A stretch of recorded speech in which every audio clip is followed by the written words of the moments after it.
He told me not to show up, said I'd ruin Mom's birthday. So I stayed quiet and let my success do the talking. Stick with me while I share my story, and if it touches you, don't forget to support our channel by hitting that subscribe button, dropping a like, and sharing it with the people you care about. My name's Ivy, and I never thought my own brother would say something that cruel to me. It was a week before Mom's 60th birthday when Caleb called. His voice was flat, almost rehearsed. Mom's planning something small, he said. I think it's best if you don't come. You know how things get. We don't want drama. I sat there holding my phone, trying not to cry. Drama? The last drama was me asking why Mom gave Caleb part of Dad's savings to start his business, but told me there was nothing left for college. I worked 2 jobs to finish school while Caleb got everything handed to him. But in our house, Caleb could do no wrong. I remember when we were kids, if Caleb broke something, it was my fault. If I got an award, Mom would say, "You should thank your brother for inspiring you." I used to laugh it off, thinking maybe one day she'd see me for who I was. But that day never came. After that call, I sat on my couch, staring at the unopened invitation. I had bought a dress already, picked out a small necklace for Mom, even baked her favorite lemon loaf to bring. Now it just sat there on the counter, untouched. My apartment was quiet except for the hum of the fridge. It felt like the whole world was reminding me that I didn't belong anywhere. Part of me wanted to show up anyway, just to prove them wrong. But another part, the tired part, decided not to. I was done begging for space in a family that never made room for me. I spent that night lying awake, thinking about every time I'd been told I wasn't enough. Too emotional, too opinionated, too difficult. Caleb's words replayed in my head, sharp and cold. You'll ruin Mom's birthday. Ruin it how? By existing? By showing up and being a reminder that I wasn't their version of perfect? The next morning, I went to work at the little cafe downtown. It was small, barely surviving, but I loved being there. Cooking gave me peace. I stayed late, cleaning up after everyone left. As I wiped the counters, I whispered to myself, I'll make something of myself. They'll see. I didn't know it then, but that promise I made in the quiet of that empty cafe would change everything. Because sometimes silence isn't weakness. It's the start of a plan. That night, I packed away the invitation and turned off my phone. I didn't cry. I didn't call back. I just stood by the window, city lights flickering below, and thought, if they don't want me at the table, I'll build my own. And one day, they'll wish I had shown up. Caleb was always the golden one. I knew it before I could even spell my own name. When we were kids, he could spill juice on the carpet, and Mom would laugh, call him her little sunshine. If I did the same, she'd scold me for being careless. It became our rhythm. He shined, I shadowed. Mom, Linda, adored him in a way that didn't leave room for me. She said he had natural charm, leadership, all those words parents use when they pick a favorite and pretend it's just coincidence. I tried to earn her praise. I brought home report cards with straight A's, trophies, certificates, things Caleb never bothered with. But she'd only smile politely and say, "That's nice, Ivy, but don't gloat. Your brother's busy with bigger things." Bigger things. That's what she always said when he got caught skipping class or wrecked Dad's old truck. Bigger things, as if the world was already carved out for him. When Dad was alive, he was the only one who treated me like I mattered. He'd sit with me at the kitchen table, helping me with math I didn't need help with just to talk. He used to say, "You've got fire, kiddo. Don't let anyone dim it." But after he passed, that warmth went with him. Mom fell into her grief, but instead of pulling me close, she clung to Caleb. I tried to fill the silence with work. I got my first job at 16, stacking shelves after school, while Caleb borrowed Mom's car to meet friends. She'd wait up for him, worried if he was late. When I came home late, she'd ask why I couldn't manage my time better. In college, things didn't change. I paid my tuition with scholarships and shifts at a diner. Caleb got a loan from Mom to start a business he barely ran. When he bragged about it at dinner one night, Mom called him her little entrepreneur. I bit my tongue, even as I knew that money came from Dad's life insurance. The same money she once told me was spoken for. There were moments I thought maybe she'd see me. The day I got my scholarship letter, for instance. I remember running into the kitchen, holding the envelope open, expecting her to hug me. Instead, she said, "That's great, Ivy. Guess you got lucky." Then she turned back to help Caleb pick out a suit for some job interview he didn't even show up to. I stopped trying after that. Not because I gave up, but because I realized the rules weren't fair to begin with. Caleb didn't have to prove himself. I had to overprove mine. Every small win felt invisible next to his effortless charm. Looking back, it wasn't about money or gifts. It was about being seen, about wanting one moment where Mom looked at me and saw a daughter worth loving as much as her son. But she never did. And that's the part that stays with you, long after the words fade. Not the things she said, but the things she never did. Losing my job felt like being pushed off a ledge I'd been standing on too long. One minute I was planning my week. The next I was walking out of the office with a box of things that suddenly meant nothing. My boss said it wasn't personal. Budget cuts, they always say. But when the door closed behind me, it felt very personal. Rent was due, the fridge was half empty, and the air in my apartment felt too still. After 2 days of sitting in silence, I did what I'd promised myself I wouldn't do again. I called Mom. She answered on the second ring, voice flat, distracted. Ivy, is something wrong? I told her I'd been let go and needed a little help until I found something new. There was a pause, then that sigh I knew too well. Honey, she said, you need to learn from your brother. Caleb never waits for things to happen. He makes them happen. I gripped the phone tighter. Mom, I've been making things happen since I was 16. I just need a little help right now. She didn't hear me, or maybe she didn't want to. You can't keep depending on luck, Ivy. Caleb works hard. You should try to be more like him. I bit my lip, the taste of old frustration rising again. Right, I said quietly, like him. She didn't catch the tone. He's here, by the way. I'll put you on speaker. Before I could say no, his voice came through. Smooth, loud, self-satisfied. Hey, Ivy.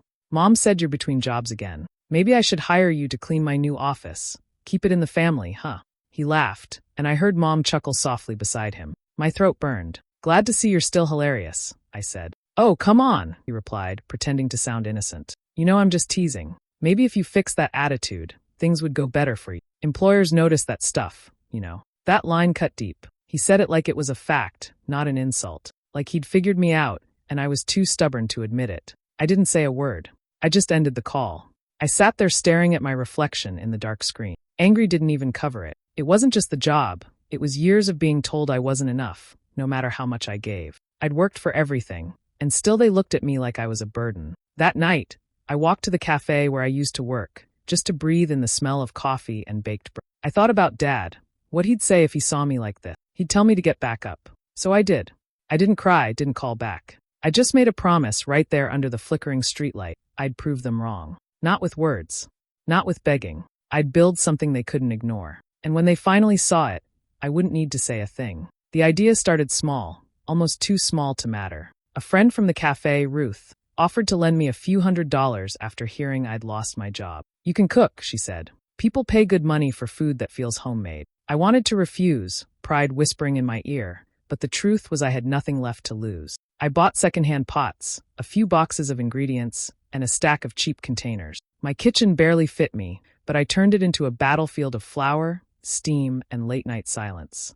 The first order came from one of Ruth's co-workers who needed lunch trays for an office meeting. I stayed up until 3 a.m. cooking, afraid to mess up even the smallest detail. The next day, I delivered the trays myself, hands trembling, uniform wrinkled, pretending to look professional. When they called later to say everything tasted amazing, I almost cried. For the first time in months, something I did mattered. From there, the work spread slowly. Friends of friends, small birthdays, baby showers. I called my tiny venture Rosewood Table, after the old tree outside my apartment. It wasn't much, but it was mine. Every night bled into morning. I'd chop, mix, taste, repeat. My fingers blistered, my back ached, and more than once, I fell asleep sitting at the counter with the oven still warm. Rent was always late, and the landlord's notes piled by the door. But I didn't stop. There were moments when the exhaustion hit so hard it felt physical, pressing against my chest. Some nights I wanted to quit, but then I'd remember Caleb's voice, that smug laugh. You'll ruin everything. Those words became fuel. I didn't want revenge. I wanted proof. Proof that I wasn't what they thought I was. When I worked, the world went quiet. No one talked down to me in that kitchen. The sound of oil sizzling, the smell of herbs, it became my kind of peace. One Saturday, Ruth dragged me to the local farmer's market. She convinced me to set up a small stall. I didn't expect much, just a chance to clear out extra dishes. But by noon, I'd sold everything. People kept asking for business cards I didn't have. One woman said my lemon rosemary chicken tasted like a memory. That line stuck with me. Week after week, I returned to the market. My table was small, my sign hand-painted, but the line grew longer each time. I didn't post about it, didn't tell my family. I wanted it to stay mine, untouched by their opinions. The days turned into a blur of deliveries, receipts, and endless cleaning. I burned my hands so many times I stopped noticing. Sleep became a luxury, but every morning when I saw a new order come in, it felt like oxygen. Bitterness had no place here anymore. What replaced it was something quieter, steadier, determination. One dish at a time, I was rebuilding myself, and though no one in my family knew it yet, I was finally becoming someone they couldn't overlook. It happened on a Friday night in early spring. I had almost skipped the community fundraiser because I was behind on 3 orders and running on 2 hours of sleep. But Ruth begged me to bring some trays, just for exposure. I packed what I had, roasted vegetables, lemon chicken, and a batch of honey biscuits, and set up a small table near the back of the hall. The crowd wasn't my usual market type. People in crisp suits, soft laughter echoing over piano music. I felt out of place, like someone had invited me by accident. Halfway through the evening, a woman in a navy dress stopped at my table. She didn't say much, just took a bite of the chicken and nodded slowly. "Did you make this?" she asked. "Yes," I said, wiping my hands on my apron. She handed me her card. "I'm Evelyn Marks, event coordinator for Westbrook & Company. I might have a job for you." I almost didn't believe her. A week later, she called, asking if I could handle a 200-guest corporate event. I told her yes before my brain could tell me no. The following days were chaos. My kitchen turned into a maze of trays, timers, and delivery boxes. I borrowed equipment, recruited Ruth and 2 of her cousins, and worked until my arms went numb. When the night of the event came, I was terrified something would go wrong. But it didn't. Everything ran smooth: the food, the service, the timing. At the end of the night, Evelyn pulled me aside and said, "You've got something special. Expect more calls." And she was right. The calls didn't stop. Weddings, galas, fundraisers, it all came at once. I finally upgraded to a small commercial space, hung up a new sign that read Rosewood Table Catering, and watched it fill with orders faster than I could keep up. For the first time, I was running something real, something that no one could take credit for except me. I didn't tell Mom or Caleb. I didn't see the point. They had made their opinions clear, and I didn't need their approval. Success felt different when it was quiet, private, mine alone. Months later, while checking invoices, I overheard Ruth talking about a big upcoming event she'd seen online. "Some woman named Linda Hayes is having a 60th birthday bash," she said. "Looks fancy. They're using that new catering company everyone's talking about, Rosewood Table." I froze. Linda Hayes, my mother. I opened my laptop, searched the event listings, and there it was. A full announcement, venue, theme, guest list. The only thing missing was the realization that her daughter was behind the food she'd be serving to her friends. I stared at the screen for a long time, the irony almost too sharp to take in. I had spent years being told to stay away, and now my work was being invited into her world, without her even knowing it. I didn't call to tell her. I didn't tell anyone. I just smiled, closed the laptop, and went back to work. This time, silence wasn't pain. It was power. When Evelyn sent over the new client contract, I almost dropped my coffee. The name printed at the top read Linda Hayes. For a moment, I thought it had to be someone else. But as I scrolled through the details, the date, the location, the guest count, my chest went tight. 60th birthday celebration. Private residence in Brookdale Heights. It was her.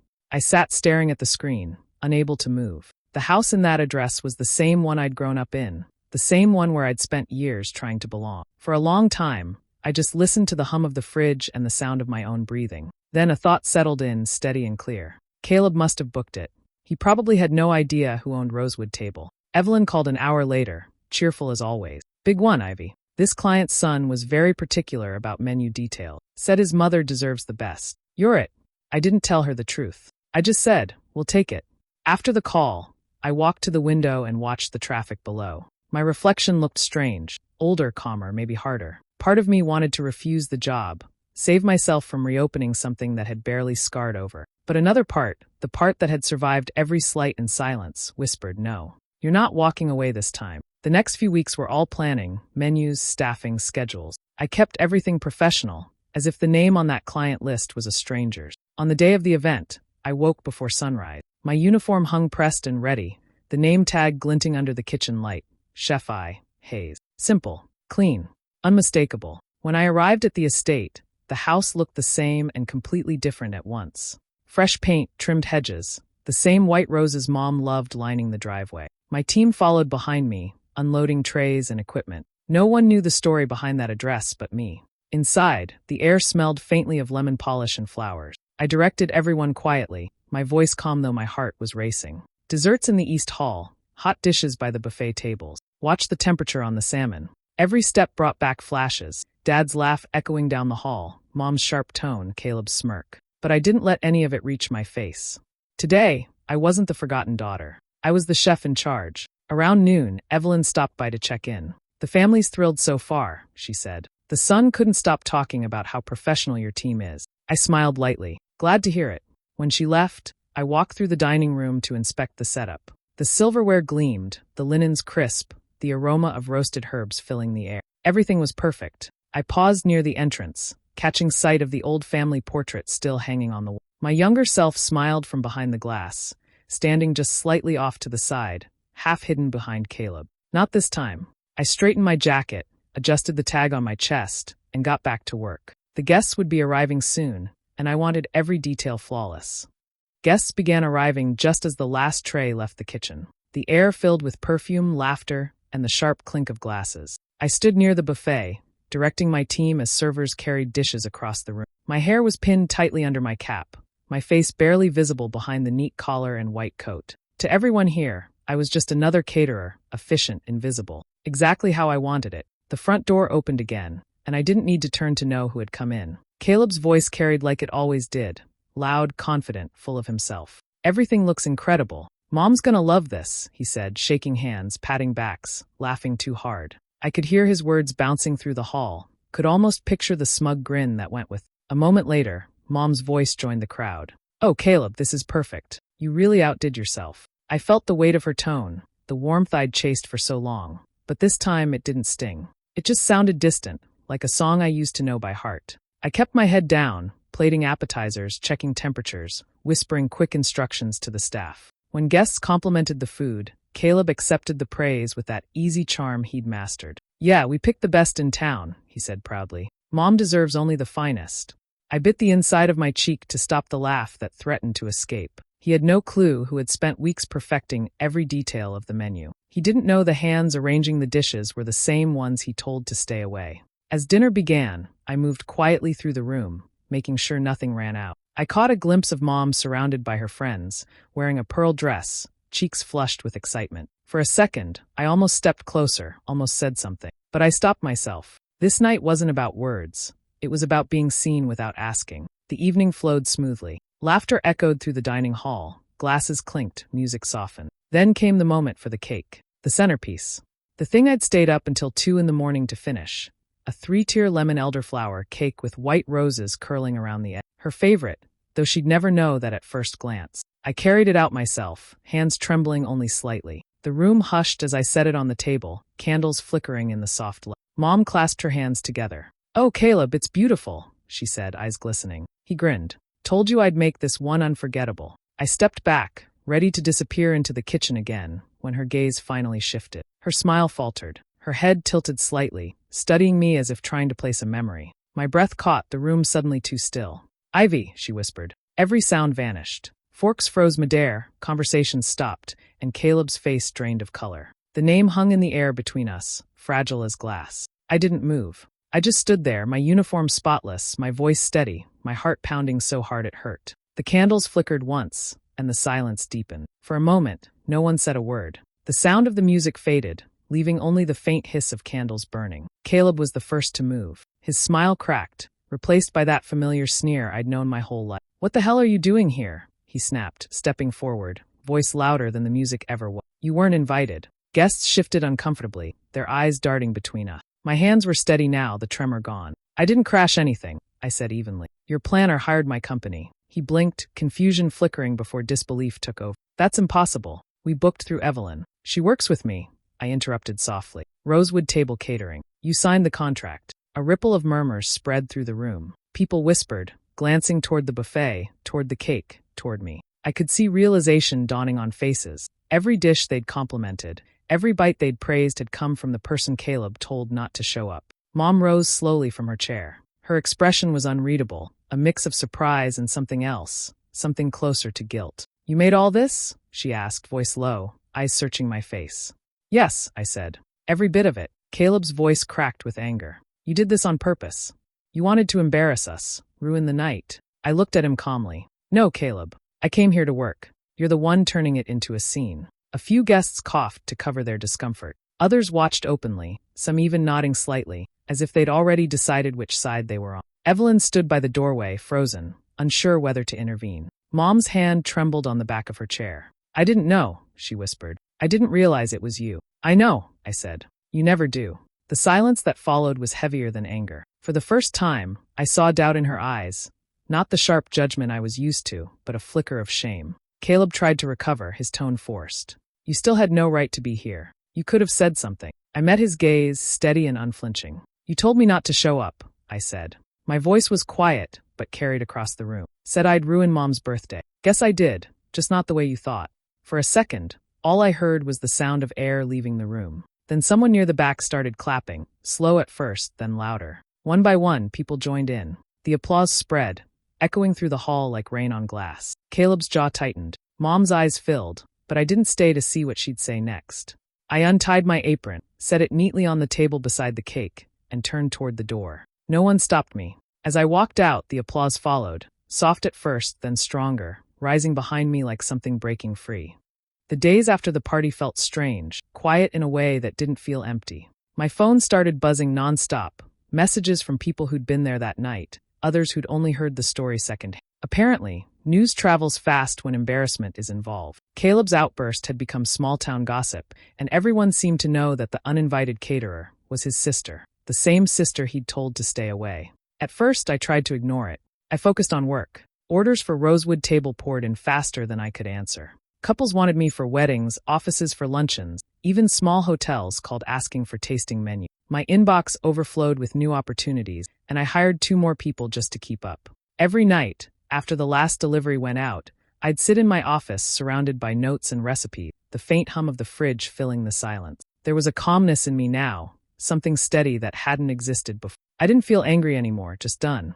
On the 3rd day, my phone rang again. The screen showed Mom. I let it buzz until it stopped. A minute later, it rang again. I sighed and picked up. Her voice sounded smaller than I remembered. Ivy, she said softly. I didn't know. I swear, I didn't know it was you that night. I know, I said. Evelyn handled everything. She hesitated. People are talking. They're saying Caleb treated you horribly. Her voice broke, that I let it happen. I didn't answer. I'm sorry, she continued, for the way things were, for not seeing you sooner. The words hung between us. They should have felt satisfying, but they didn't. They were too late, too light to carry the weight of all those years. I'm glad you called, I said finally. I've got a lot of work to finish. She whispered my name again, but I'd already decided not to let her pull me back into old patterns. Take care, Mom, I said and ended the call. I sat for a while, staring at the empty screen. I didn't feel guilt. I didn't feel triumph. Just a quiet kind of peace that came from knowing I no longer needed their approval to exist. That night, I checked my calendar, fully booked for the next 5 months. Each line of appointments felt like a heartbeat, steady and alive. Ruth came by to drop off invoices and grinned when she saw the list. You're unstoppable, she said. I smiled. I'm busy. And that was enough. Outside, the city lights blinked against the dark, the same way they had on the night Caleb told me to stay away. Only this time, the silence didn't hurt. It felt earned. I had built something out of nothing, one order at a time. Not to prove a point, not to make them regret, but to finally stand where I belonged. Being seen without asking for it was all the revenge I ever needed. 6 months passed, and life moved forward with a rhythm that finally felt right. Rosewood Table had grown beyond anything I'd imagined. My mornings started before sunrise and ended long after midnight, but the tiredness I felt now came with purpose, not defeat. My kitchen hummed with voices, the clatter of pans, the soft laughter of my team. There was no noise from the past, only the sound of work that meant something. One morning, an email came from a woman named Claire Dalton, a name I recognized instantly. She was one of Mom's closest friends, someone who used to give me pitying looks at family parties. She wrote that she was organizing a charity dinner for the local hospital and had heard remarkable things about my catering. She wanted Rosewood Table for the event. For a second, I considered saying no. Old habits die hard. But something inside me whispered, why not? It wasn't about proving anything anymore. It was just another job. So I accepted. The event took place at the Lakeside Hall, a glass-walled venue filled with soft music and the scent of lilies. My team moved with quiet confidence, setting tables with pale linens and polished silverware. I checked every detail twice, as always. The dishes were perfect, simple, elegant, and mine. As the evening unfolded, I noticed familiar faces among the crowd. Mom's friends, neighbors from our old street, people who once thought of me as the difficult daughter. They complimented the food, not realizing whose hands had made it. I stayed in the background, letting the dishes do the talking. Then near the end of the night, I saw her. Mom stood by the doorway, dressed in a navy coat, clutching her purse like she wasn't sure if she should be there. She looked older than I remembered, softer somehow. For a moment, our eyes met, and neither of us moved. She walked toward me slowly. You did this? She asked quietly, though she already knew the answer. Yes, I said. She looked around at the smiling guests, the plates being cleared, the warm glow of the lights. Her eyes shone with tears she tried to hide. "You made me proud," she whispered. The words hung there, trembling in the space between us. Years ago, I would have given anything to hear them. Now they didn't heal or hurt, they just settled in, gentle and harmless.